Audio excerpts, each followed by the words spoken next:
All right. Everything Squiggles is are a squiggling. inputting correctly. Blockies have been... I've decided I'm just keeping the Wheeljack because I've got, like, a bunch of 84 and 85 Autobot Carwins, so he fits in. I was just disappointed that he wasn't Sunstreaker or IDW Megatron. Well, yes. They would be... I need Sunstreaker because I got Sideswipe. Yeah. I need the other brother. Definitely. Okay. All right, I'm ready. All right. Hello, and welcome to Stasis Pod, the Transformers Cyberverse podcast. I'm Rob. I'm Jen on the moon! And I'm David. Cry for the moon! And that's right, we are back at the lunacy of Transformers Cyberverse, picking up where we left off at its second season. This is the first episode of season 2, episode 19 overall. Is it? It feels like we missed a whole season. Well, it feels like we missed actually decades, apparently. The pacing is weird. I Yes. think I have commented before, as the one of us who watched the series previously, that the pacing is... you know how I talk about how great the pacing in Micronauts was as a like meta plot, like over the whole season? This is not it. This is like the opposite of that. So this episode is Sea of Tranquility. My fellow astronomy nerds will recognize that as one of the areas of the moon.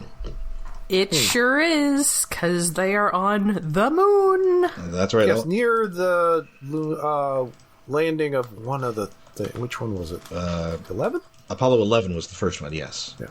It's within walking distance. Yes. Long walking distance. It's probably the one lunar geographic feature that your average person is most likely to have heard of.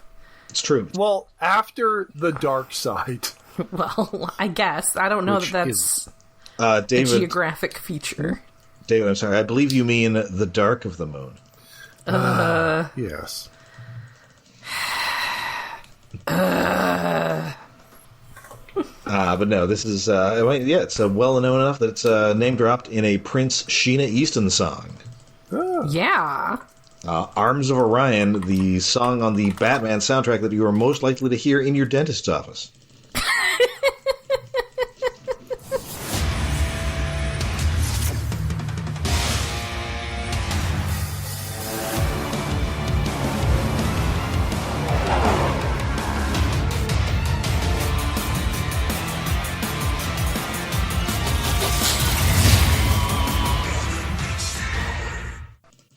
So we open, and once again, Bumblebee, he's having real problems. Oh. He is remembering that time that he got the Allspark and got, like, juiced up by it. But then, in fact, it turns out he is just flashing back, and he is in the middle of a war zone on the moon. And it's very obviously on the moon. It is the lunar surface. I believe there's Earth in the background. Uh-huh. Yeah, Earth's back there and everything. Isn't there a big Generation 1 episode where the Autobots and Decepticons have a big moon fight? In the cartoon? Yeah, I think that's part of... is that Blaster Blues? Oh. Comic issue. Yes, the comic issue. Oh, yes. Right around like Headmasters-ish. We're the lineup of all the Autobots, and can you name them all? Right. Yes. They had a contest. Yeah, Blaster versus Grimlock, yes. Mm-hmm. Which, oh god, that was probably at the Sea of Tranquility too, wasn't it? Probably. Or the blue part of the moon, or whatever. You're thinking of the blue area of the moon where Uatu the Watcher lives. I think they'd separated enough from Marvel at that point that they weren't doing that. Which is sad, because they totally had that whole, Savage Land being an integral part of the Dinobots backstory and all. Still back in the original. Where exactly is the blue part of the moon on the moon?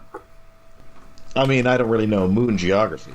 Oh, and I'm suspecting that neither did Stan Lee and Jack Kirby. They were like, I don't know, it's on the moon. I know, but it feels like it's something that somebody would have pointed out at some point. It's like, oh, it's over in this corner or something. I mean, there probably is a handbook entry or something where it was identified. Now I have to look it up. There is also a fight on the moon in the episode Blaster Blues. Yes. Okay. That's also where the Minicon's base was in the Armada comics. Yes. But here it is Autobot versus Decepticon. We've got our ARC crew from the first season.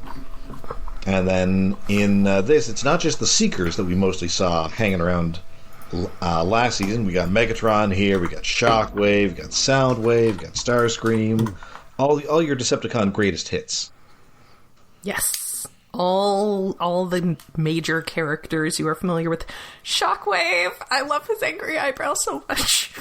And also... You should just always have that going forward. And Soundwave has become a real snarky bitch. Yeah. Yes, also very fond of just playing music at everyone. Like, during this battle, he is absolutely playing off-brand Down with the Sickness. Yes. Yeah, I was like, is it rave music? Is it gore? He plays some weird shit. I just want to hear his flanged voice do the ooh-ah-ah part. I really like this Soundwave's design, especially his face. Like, his visor is like at a right angle. It's very angry. Yeah, I would say as characters who cannot really viably continue to be their original alt modes, Soundwave has usually made out pretty well. Yeah. I would say Shockwave has done the worst, because, like... Yes. Because he never gets an alt mode that makes any damn sense. No. Well, too bad, because now he's going to be a whale. Honestly, the whale is like the best fucking idea he's had in forever. Shockwave! Like, was he in... Yeah, he was in... Okay, in animated was okay because he was a spy. It worked. He had an alt mode that was like an H tank that became a crane. Right. It's fine. That worked. Not the greatest. Then we had Prime, where he just turned into like a spiky dragster or something. Like a tank. He had treads, I think. He was like a tank-ish it's like he was a high-speed tank. I didn't... It's very much like, let's take this robot mode that we have and just make it in a shape of something. Oh! Wait, yeah, because that was following, like, the movie design. Right. Which is basically the same thing. He was... Well, I'm not even sure he ever transformed in the movie. No, but we got the toy, and it basically was kind of like we got the toy. thing. Well, yeah. There was the video games before that had him in it, and he was like a triple changer, like... He was like a gun emplacement and a helicopter or something. Right. Which was kind of neat, but they never did toys with that because it was just in the games. And then we got the Cyberverse shit, which is just like a spider tank with only 4 legs, and it's like, I hate it so much. But he's got the angry eyebrow, which makes up for everything. He does have the angry. I do like his robot mode. Robot mode is great. Alt mode just sucks ass. I love his angry eyebrow so much. But we're getting Whale. Whale, I am really excited for Whale. I really hope it's fucking big. I am very excited that the Whale has a mono eye, because I was going to be just, like, deeply distressed on a primal level if he had an animal mode that gave him 2 eyes. That would just be, like, too incorrect. No, I mean, I want him as a commander. Probably not going to get that, but god damn, I want a commander. Well, actually, honestly, I want, like, a Titan, a whale. Yes. But anything big is fine. If he was a Titan, I would definitely want, like, some little, like, Minicon Remoras that attach onto him. Yes. Yeah. Oh, they could be the reflectors. Anyway, so Prowl is here, Hot Rod is here, Rack and Ruin. Oh yeah, Rack Wheeljack. and Ruin. I'm not hallucinating. Rack and Ruin weren't in last season, right? I think they were in last season. They were like briefly in a flashback. Oh, there was like a flashback. Yes. Okay. Yes. Because like I was like, wait, did we see them last season? I don't remember. Because it's been a while since we watched this, and my main memory of Rack and Ruin is their toy, which I have on my desk. Yay! Yes. I know they exist. I don't know where, and they're here, and barely, like, they're just sort of blink and then they disappear. I swear they're not in the end of the episode. And so it seems that this has, like, after the first season, decades have now passed. Maybe it's not clear. What time period was the original series? Was it a flashback? Was that in the 80s or something? Well, the main series may have taken place in the 80s, and this is now apparently 2007. All right, yeah, because we get the weird... Wait, when do we get the flashback to how did we get here bit? We get that's right near the beginning, where we get, like, top robot fails and, like, people taking videos. Oh, yeah, the robot fails bit was kind of funny. Like, sometimes this show does do comedy that lands. Yes. Sometimes it does not. But, like, the getting there, it's like, what, how... Their dedication to not actually making any human models is interesting. Was nightmarish. Like, as there was like, oh, we're getting newscasters. We're finally going to see an Earthling model. No, we're not. People, humans do not exist in this show. We can hear their voices, but we don't see them. They do exist because they're being addressed by Optimus Prime. They just... Yeah.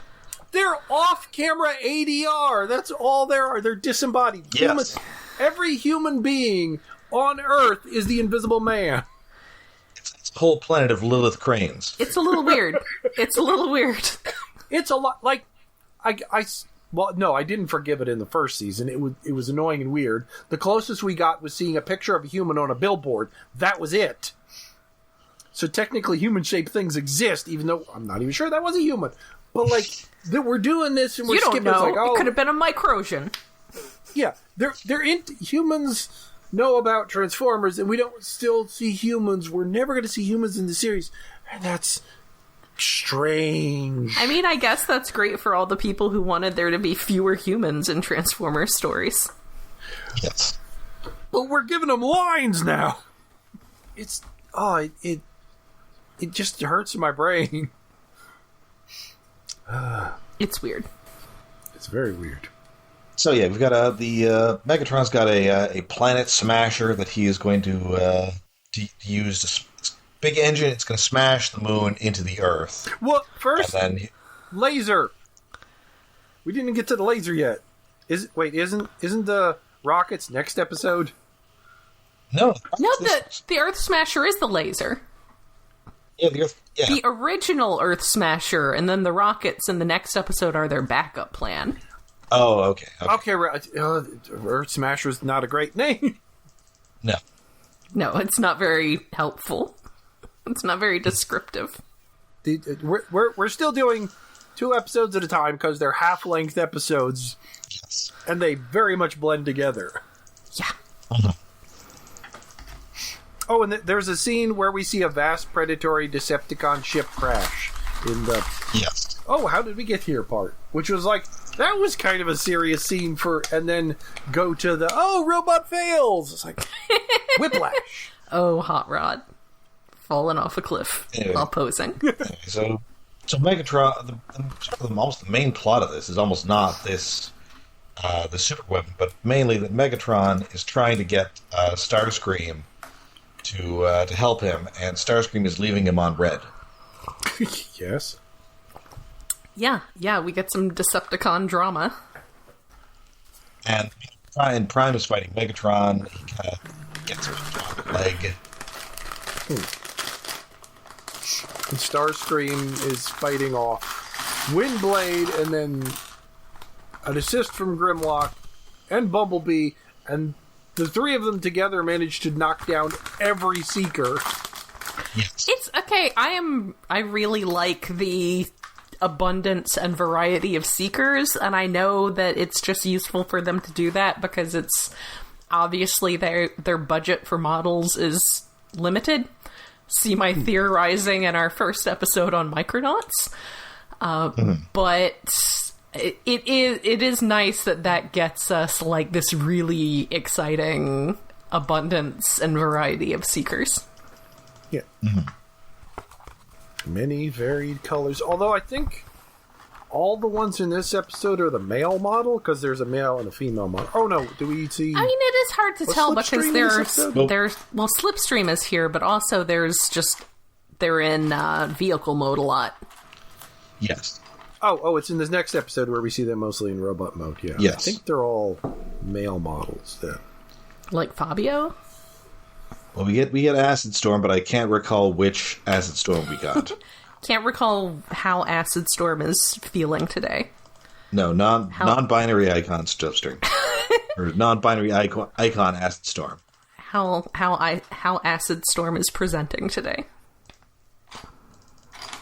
Anyway, so Wheeljack builds a thing that gets through the force field around the Planet Smasher, so they smash the Planet Smasher. And the Decepticons retreat back to their bunker. Starscream is kind of hoping that Megatron's not going to make it, but he does indeed make it. Also, at least Bumblebee got his voice fixed, because... yes, he did. He continues to be a significant character, and man, that was annoying. Yeah, we don't want to see this again. We can't deal with this. No. So, the Autobots get through, they destroy the Planet Smasher, and surprisingly, there are no Decepticons left to smash. But they've got a backup plan. What could it be? So they all go down underground to their underground base.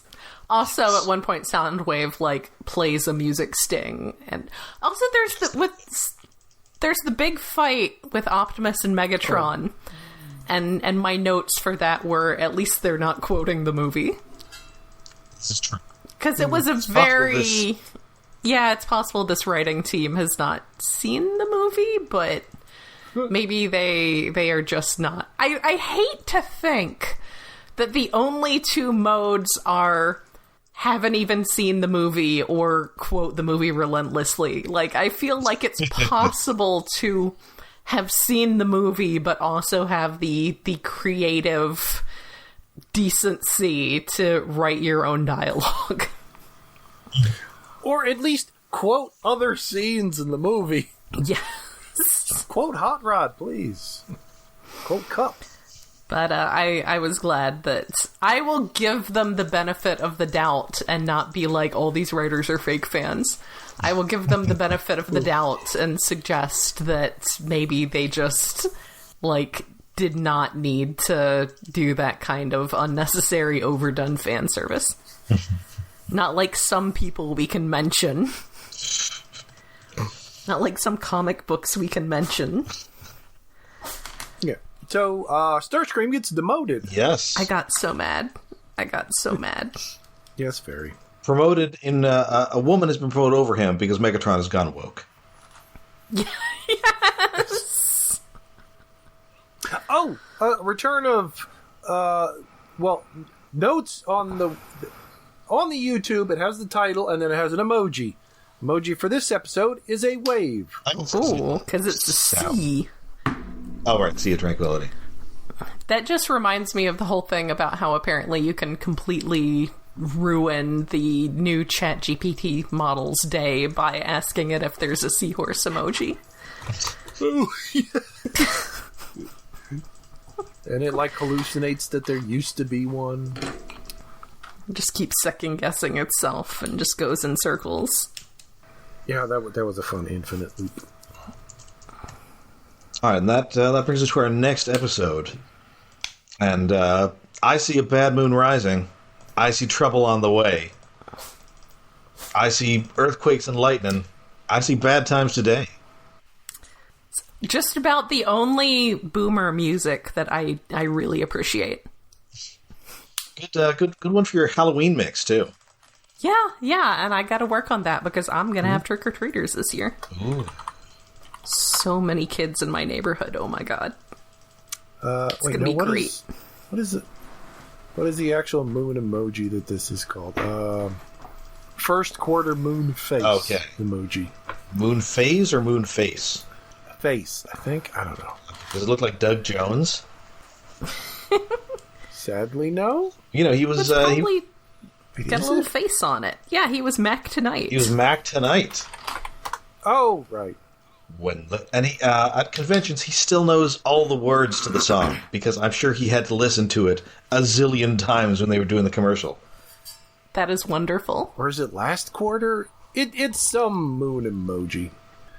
When the clock strikes 6:30, baby. It's a short, memorable song. So no, well, wait, did he actually do the singing in the? he didn't do this. He didn't do the sing, but he had to like mime along to it. Oh, okay. So he even knows like the extended version of it. I mean, they were probably playing it as he did all the stuff. Right, so he could like mime along to playing the piano. So he's sort of doing the right thing and like on the beat. But I don't think it's him singing. Yeah, I guess that and like Batman Returns were his big breaks. Nice. Oh, right, he was one of the clowns. Yes, and then of course right after that, he was in Hocus Pocus previous episode. Yes. Yeah. Previous Halloween Patreon, as I recall. Had to have a bunch of live moths in his mouth. Yeesh. Could not be me.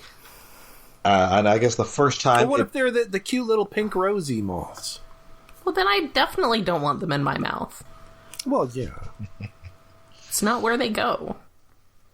But yeah, I guess the first time he tried it, it didn't quite work, and the mouths just sort of surfed out of his mouth on like a river of saliva.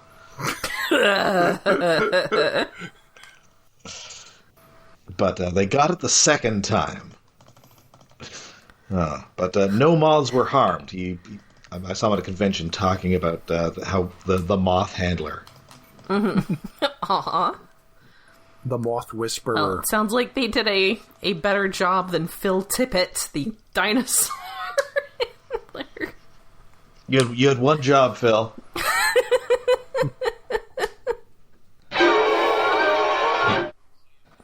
So yeah, this is the second episode of Cyberverse Season 2, written by Gavin Heinite. Last seen in these parts, writing Eruption, the season finale of last year. Cool. So we are still on... Gavin Heinite sounds like an occult detective. Or like a seafood restaurant. I'm gonna go with occult detective. How is it a seafood restaurant?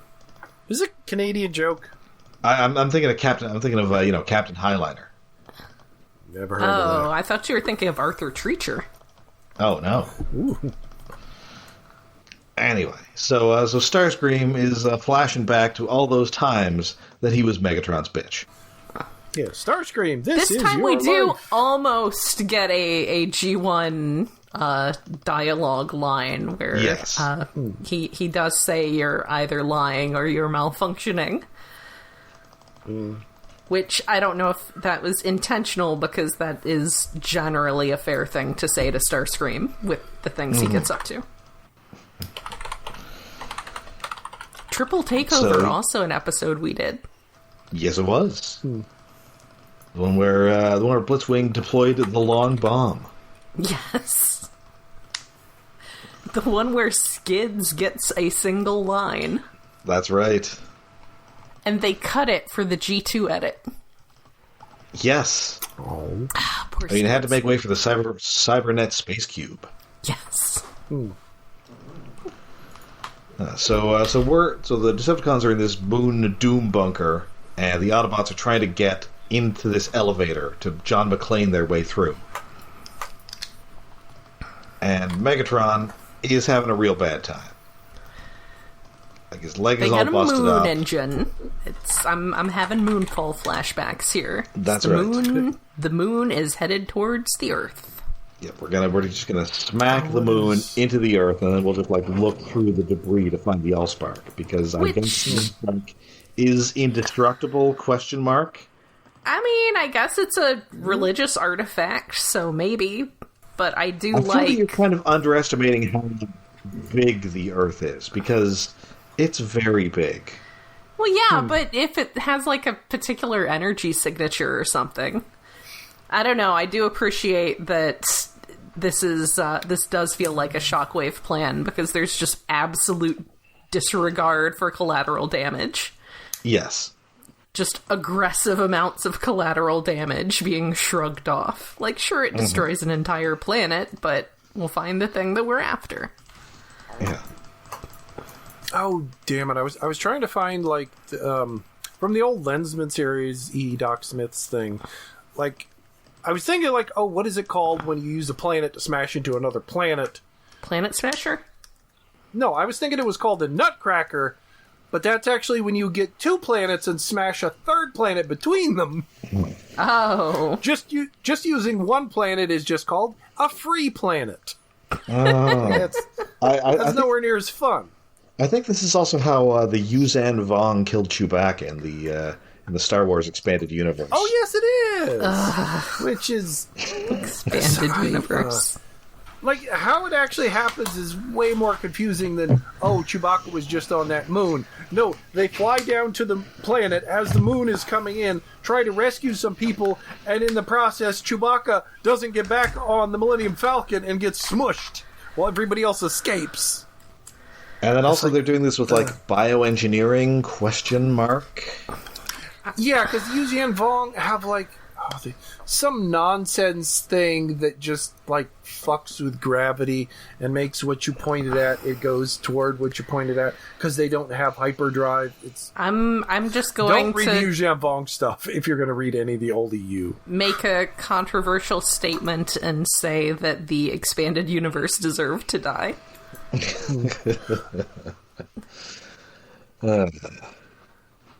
You're saying that that Star Wars doesn't really work with a bunch of weird Hellraiser aliens? Yeah, not so much. Anywho, so these rockets are rocketing the moon into the Earth, and Wheeljack's trying to come up with a solution. And he's like, "So how important is moon retention to everyone?" I love that enough that I wrote it down. How important is it to keep? He's like, how important is it to keep the Earth's moon intact? And Hot Rod goes, yeah, they'll probably want it in one piece. And Wheeljack just goes, got it. Fair question. I feel like Wheeljack would probably understand enough about, planetary physics to realize that you probably don't want to lose a moon suddenly for a civilized planet, but it's a fair question. Maybe they don't need that moon. Cybertron does not appear to have suffered any major ill effects from having 2 moons chomped on by Unicron. That is fair. Maybe, he's just used to weird Cybertronian planetary physics. Mm-hmm. Well, it's not like Cybertron has tides to fuck up, so...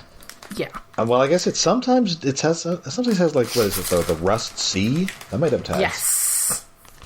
Yeah, but is that just rust? I don't know, it's hard to tell. I feel like that's not liquid, but I could be wrong. We saw, liquid in Beast Machines. Yeah, but Beast Machines is weird. Future weird, yeah. We just saw clear liquid. I don't think they were called water. It could have just been a massive reservoir of delicious Sprite. I always figured the sea of rust is there used to be a sea there, now it's only rust. I figured it was just so much free-floating rust particles that it behaved in a roughly liquid manner. Also, it's like those people like when you die in a silo of corn. Yes. Have we gotten to the point where Megatron has fallen yet? Yeah, Megatron has indeed fallen. Starscream hurries him along his way. Has declared himself the new leader. I love it when it's because Megatron just literally falls over. Yep. Yes. Shockwave has set this place to self-destruct. They got to get out of there. And what about Megatron? Well, he'll make it back, or he won't. He won't. Oh well. And if he doesn't, shrug. Oh, and the Autobots that are going in there, I think it may even be Grimlock, are talking about we're the first bots in the moon. And then I was just wondering, where are the Selenites? I was wondering where all the Hollow Moon stuff from Moonfall was. Sadly, we don't pan out and see that the Decepticon ship is wedged in some French guy's eyeball.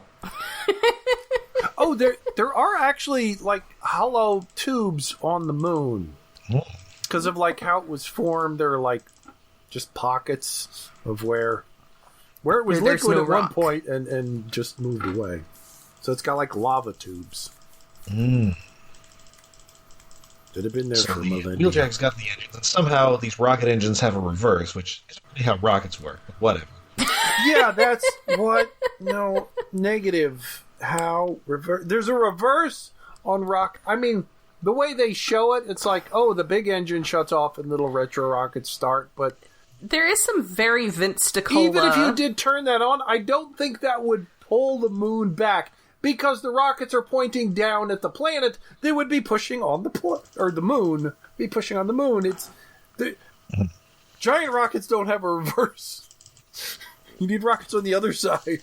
There is some very Vince DiCola music as they're attacking the engines too. Yes. Yeah. I mean, it's not Vince DiCola. You might call it Vince to Pepsi. When they all go back Vince to DePib.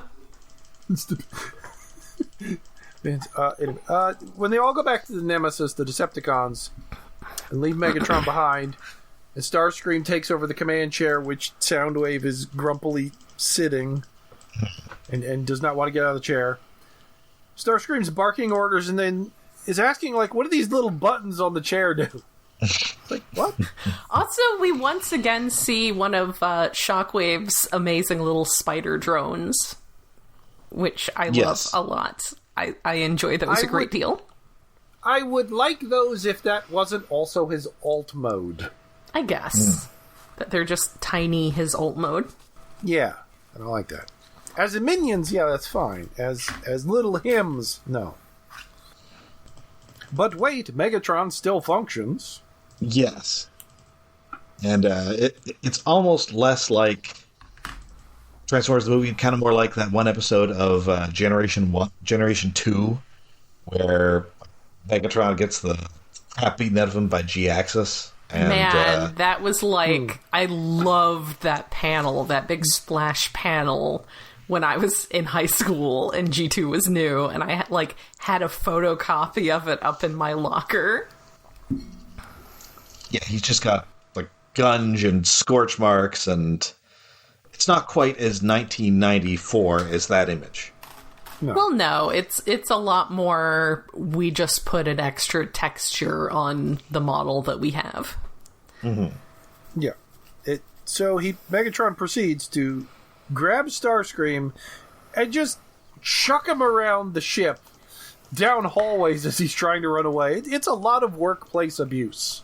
Yeah, Starscream is in real trouble now. He's just beating like it's like Robert De Niro and Joe Pesci on that guy in Goodfellas. Just get kicked in the ribs and thrown into a bunch of walls and shot through walls. And even Soundwave and Shadow Striker are like, I don't know, man. They're like, should we call HR? I think Starscream is HR. And he's evil enough to be HR. Yeah. I do kind of wish that, like, the final bit where, like, Starscream's trying to run out of the Nemesis and gets shot in the back by Megatron in tank mode. I wish Starscream had actually sort of, like, made it out of the ship first before he got shot, so it would be a reference to that one episode of Gundam Wing. But then, of course, he can actually fly, unlike the guy who gets dropped out of a plane and then shot in midair. Ooh. Yeah, that's rough. That's real rough. Just to make sure he's dead. It's like, you're going to hit the ground in a couple minutes, but I want to make sure you're dead first. I mean, sometimes you just got strong feelings. Sometimes you just want someone to die extra. Uh-huh. So yeah, he's on the moon, he's dead, and Megatron's all, yep, well, we're done here. So he's dead. Yeah. I'm sure, being Starscream, he is definitely entirely dead and not gonna come back. And meanwhile, Optimus Prime is, he's making his, the battle's done, so now he's signaling to the people of Earth. And, I can almost hear the faint strains of Linkin Park in the background.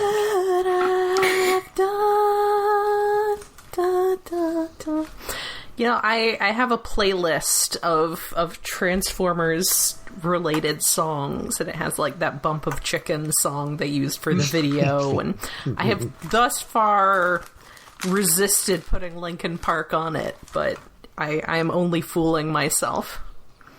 Yeah, that's actually a good song. I mean, okay, it's maybe nostalgia of the time, but like, there's one of the better parts of that movie. It's a good lead into credits song. I mean, it's you can a see good why that AMV song. Well, there's that too, yes.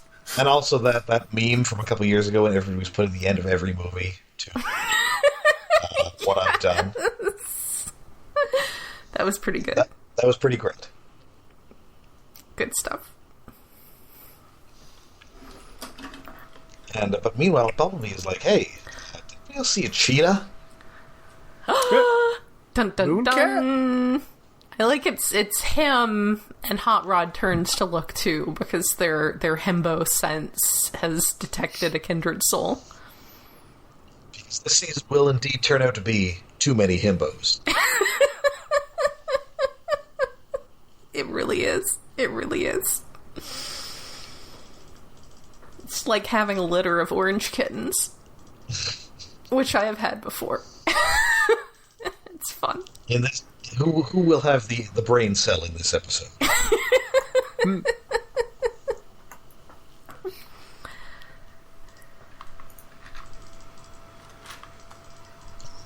That is it for this episode. We'll be back next week with more Cyberverse action. What did we think of this opening two-parter? Confusing? It's weird that, like, because it's been a while since we watched last season, but going into this jump forward, we've missed time. Like, it is kind of interesting because, oh, shit's happening now? But it's also like, wait, how did we get here? Why didn't we start the show here? That's a good question. Why did we have to endure season 1? Yeah. What the fuck even is season 1? I mean, we didn't really have a lot from season 1 that we really needed to get to here, because a lot of that show kind of depended on us knowing, who these characters are from other Transformers incarnations.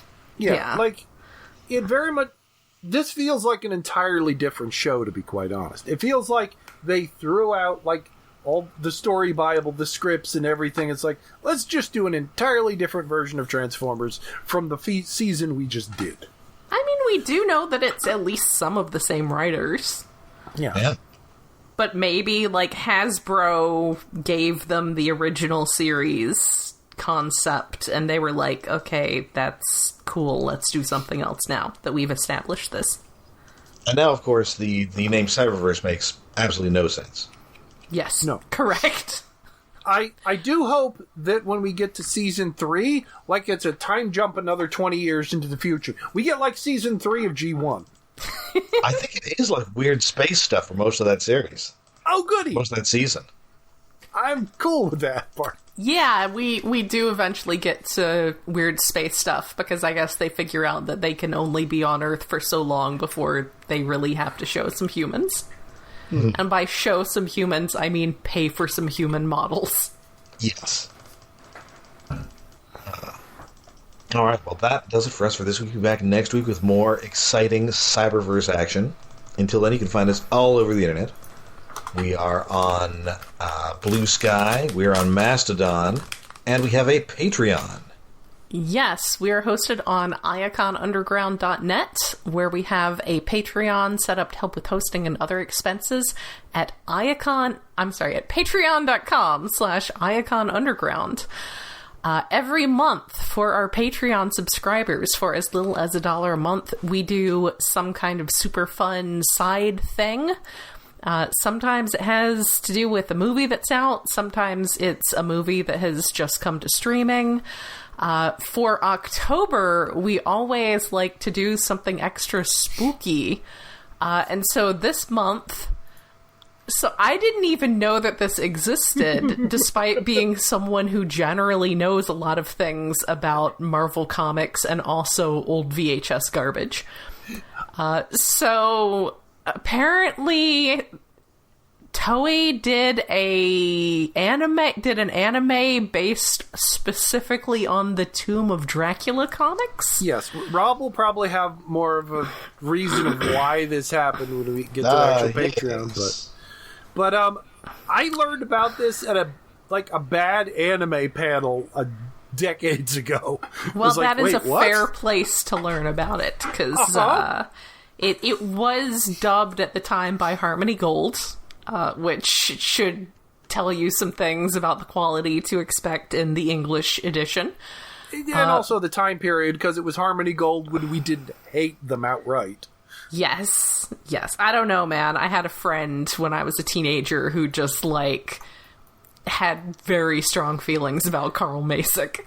I think that's Carl Masick this is the era when Carl Masick was involved in the dubbing, and it's he was sometimes an odd guy, but he was at least trying to make quality dub of the time as quickly as possible without being too expensive. Trying to make anime happen in the US, and frankly, that's respectable. Yes. But, yes, so we will be, actually, as we wrap up this recording, we're going to go record that. It's going to be fun. I know already it's going to be fun because, man, that sure was a movie directly based on the Tomb of Dracula comics, animated by late 70s, early 80s Toei. 70 issues of a comic turned into 90 minutes of an anime. Yep. Oh, boy. Things keep happening, just happening constantly. So yes, for as little as $1 a month, you get access to that and our previous episodes. Last month, we did the Thunderbolts movie, which we had mixed feelings among the group on. Some of us really liked it, not everybody did, and that's always a fun debate to have. And yeah, so that is at patreon.com/Iacon Underground. All right. So until next time, good night. Good night and good luck. I got Blockies. ASMR brought to you by I Bought Some Blockies.